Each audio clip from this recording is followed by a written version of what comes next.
Bonjour à toutes et à tous et merci pour cette opportunité de vous présenter l'intégralité des bienfaits du bain de forêt et du bol d'air Jacquier qui en apporte, on va dire, la substantifique moelle. Donc effectivement, je vais vous parler de booster notre système immunitaire inné. Alors pourquoi notre système immunitaire inné? En fait, nous en avons deux. Nous avons le système immunitaire inné, celui avec lequel nous arrivons au monde, et le système immunitaire acquis. Le système immunitaire inné permet la défense immédiate de l'organisme contre les agents infectieux. Et entre autres, parce qu'il comporte de nombreuses cellules, mais il comporte des cellules assez réputées, qui sont les cellules tueuses naturelles, en anglais natural killer, et qui sont donc les cellules NK. Et donc ces fameuses cellules NK éliminent les cellules dont la fonction est altérée, comme les cellules cancéreuses ou les cellules infectées par un virus. Je pense que vous conviendrez avec moi que par les temps qui courent, c'est peut-être pas tout à fait inintéressant. Alors, la forêt au secours du système immunitaire inné, qui globalement, par les temps qui courent, notre pauvre système immunitaire est quand même assez malmené par nos modes de vie, par le stress, par plein de choses, le confinement entre autres. Et aujourd'hui, il y a, enfin à ce jour, plus de 140 publications sur les bienfaits du bain de forêt sur la santé dans PubMed, qui est le réservoir des publications médicales, et ce chiffre est en constante augmentation. Alors effectivement, et Laurence Mons y a fait référence tout à l'heure, il y a des études qui ont été réalisées par des universités japonaises, notamment le professeur Ching Li, et américaines de façon conjointe, de façon particulièrement intéressante. Alors là, je vous rapporte que les résultats d'une de leurs études, puisqu'ils en ont fait en fait plusieurs.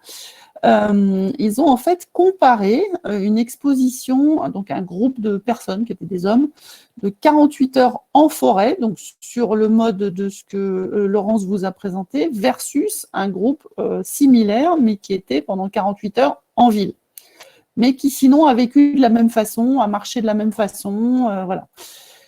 Et ils ont donc testé l'effet de l'immersion en forêt sur notre système immunitaire inné, comparé à ceux qui étaient en ville, et en étudiant un certain nombre de paramètres physiologiques, le nombre et l'activité de ces fameuses cellules NK, et puis l'expression d'un certain nombre de molécules qui traduisent l'activité des cellules NK, et donc en bonne partie de notre système immunitaire inné, donc de nos capacités de défense, la granulésine, la perforine et le granzyme A et B. Et ces mesures ont été faites 3 jours avant l'étude, après 24 heures d'immersion, après 48 heures d'immersion, et puis ensuite, au-delà de l'étude, donc au retour dans la vie normale, à J7 et à J30. Et donc, vous voyez ici les résultats, certains résultats graphiquement présentés de l'augmentation significative, en fait, du nombre et de l'activité des cellules NK.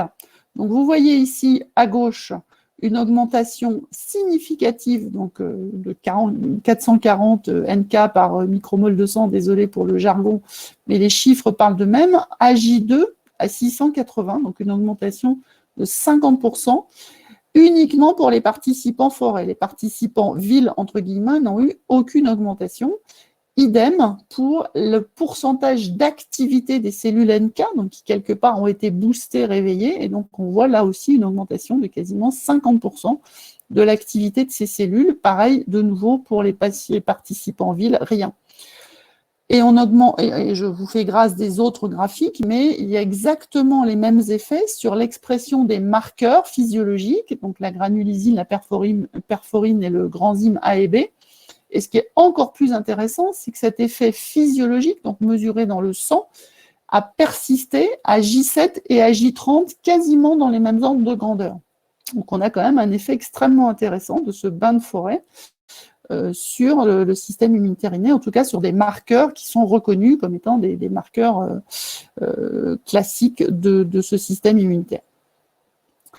Et puis, ils ont également étudié chez ces mêmes participants le taux d'adrénaline urinaire. Donc l'adrénaline, vous savez, c'est quand on a un coup de stress, on dit on a un coup de shoot d'adrénaline. Donc effectivement, l'adrénaline, du coup, excrétée dans les urines est un reflet du niveau de stress des personnes en général, des participants en l'espèce dans l'étude. Et en fait, venant effectivement plutôt de villes japonaises avec un niveau de stress quand même assez costaud. Ils ont voulu voir si effectivement le bain de forêt avait aussi un effet là-dessus. Et donc, avec une baisse de près de 50% du taux d'adrénaline urinaire chez les participants forêt, et toujours aucune baisse chez les participants ville, entre guillemets.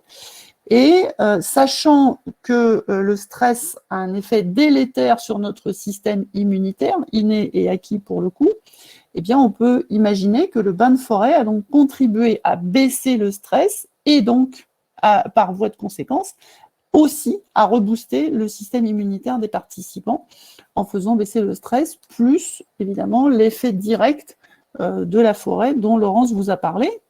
Et donc, en conclusion, pourquoi cet effet de la forêt? Eh bien, effectivement, les arbres dégagent ces fameuses molécules volatiles, entre autres, et notamment les phytoncides, qui ont, ça a été prouvé dans des études de laboratoire, une augmentation pro-immunitaire, c'est-à-dire en faveur du système immunitaire, et notamment sur l'augmentation de l'activité de ces fameuses cellules NK. Donc, ce qui a été vu chez les participants était déjà documenté en laboratoire. Et ces phytoncides jouent très probablement un rôle dans l'augmentation de l'activité lors du bain de forêt. Et devinez quoi? Eh bien, ces phytoncides sont apportés par le bol d'air jacquier.